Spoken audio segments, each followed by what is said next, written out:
Welcome to the Captain's Table. I'm Captain Sham, and I want to help you run interestingly challenging Star Trek role-playing games. I think puzzles are a great way to think about a Star Trek adventure.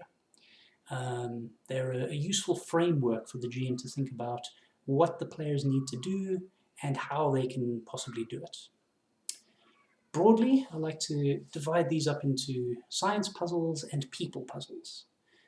Science puzzles are the ones where there's some physical challenge, some physical effect, phenomenon that is getting in the player's way and they need to deal with it. This could be some anomaly out in space, or the warp drive could be acting funny, or it could even be something more like a classic dungeon trap, something that they need to physically move past.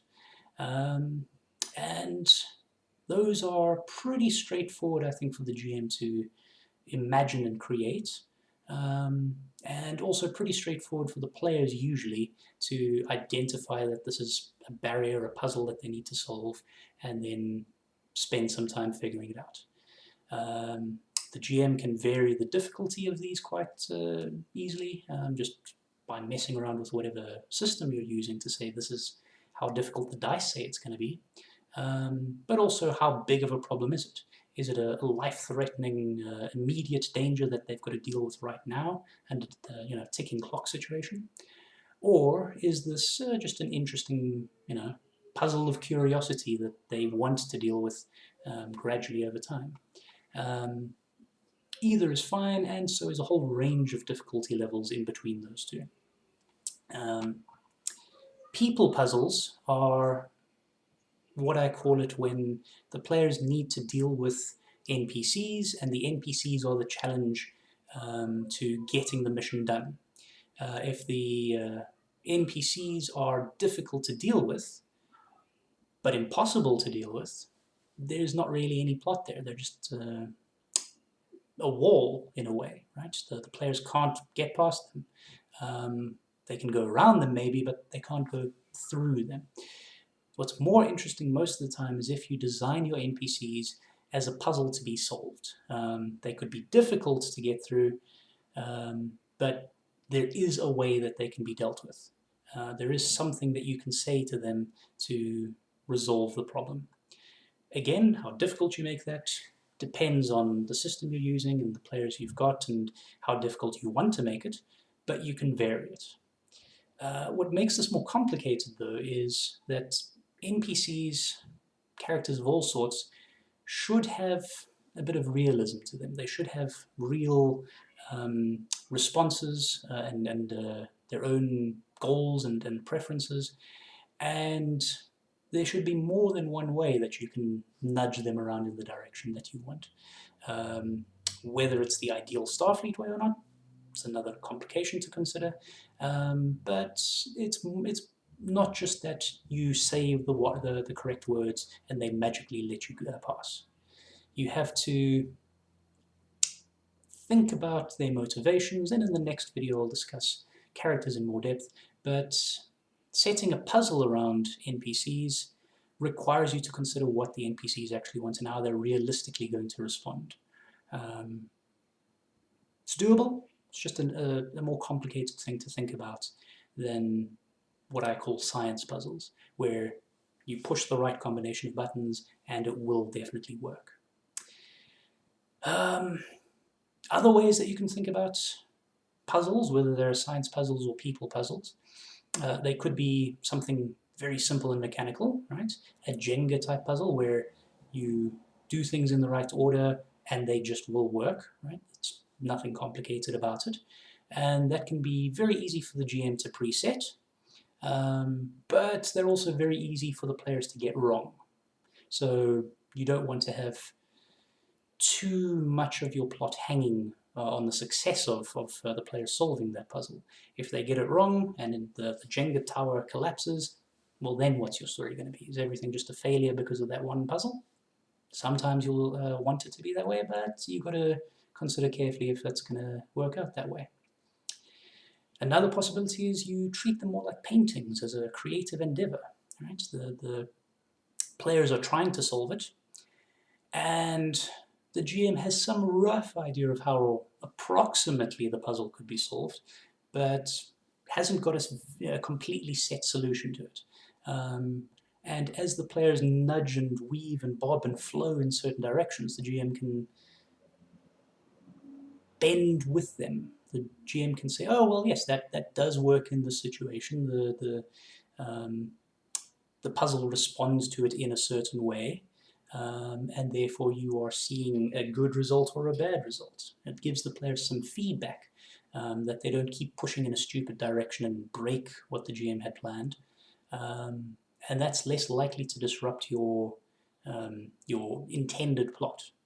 Um, Harder to set up though, because it means the GM can't pre-decide too much about it.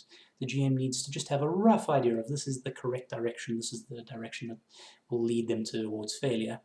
And then you've got to also run it quite carefully. You need to pay very close attention to what the players are saying and respond to them in real time with useful feedback about how the puzzle is responding to them.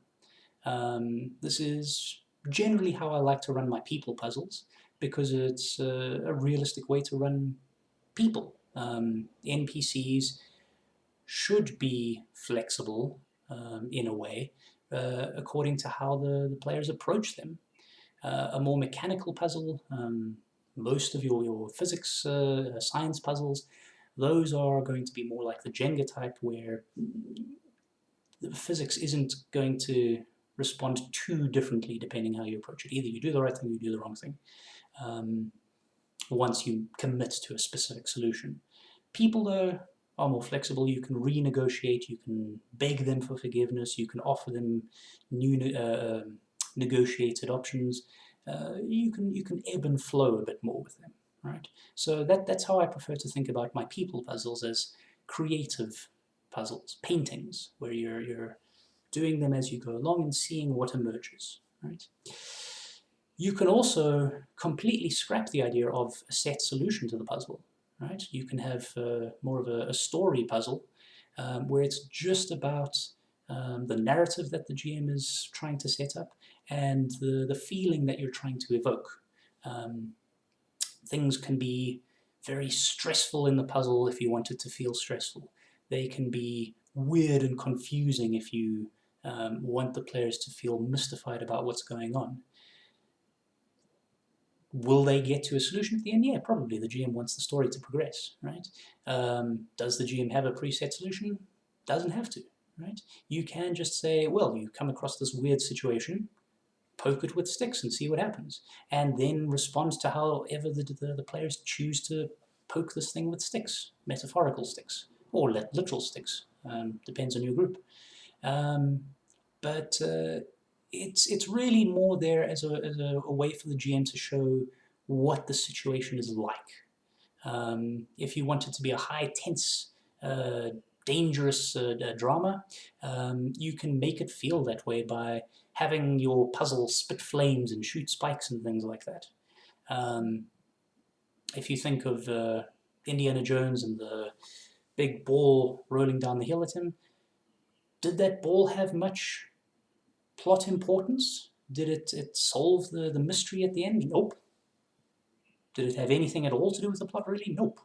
But it helps to set up the feel of the game. It says, you are in a dangerous situation, your career is dangerous, your life is dangerous.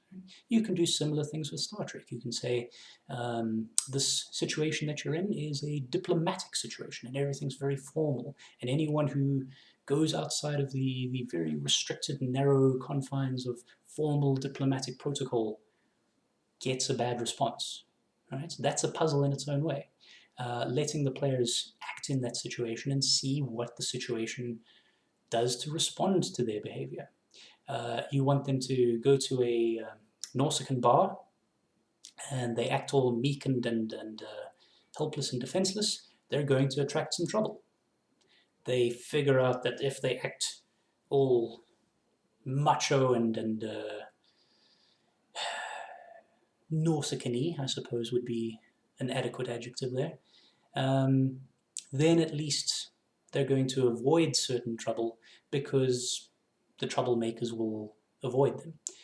On the other hand, they push too far in the wrong direction, they make themselves too big and swaggery, Nausicaa-y, they're going to attract the wrong kind of attention and start some fights. So again, it's a kind of a social puzzle. It's setting the players up in a situation and saying, figure out how the situation works.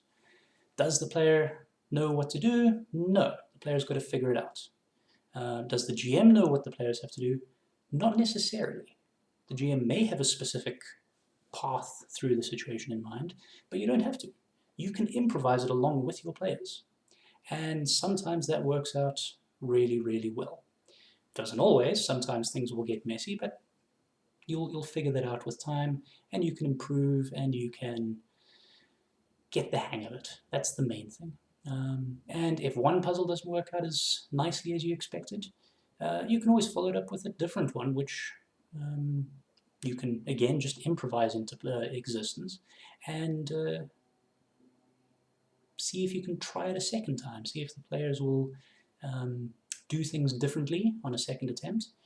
If they don't, maybe the GM needs to reconsider things completely. But you can give them a second chance, is what I'm saying. And this is even true for the mechanical puzzles, for the Jenga type puzzles. If things collapse in the wrong way, there's always the possibility that you can just improvise a last minute technical solution that the players need to find the correct techno-babble solution to get out of. It's not always a very satisfying narrative to do it that way, but worst case scenario, you can at least keep them alive that way. So puzzles, you can preset, you can make them very structured and rigid, but I think they actually work quite well as an improv tool as well. And especially for Star Trek games, puzzles are a good structure, a good format for the GM to think of the whole game as.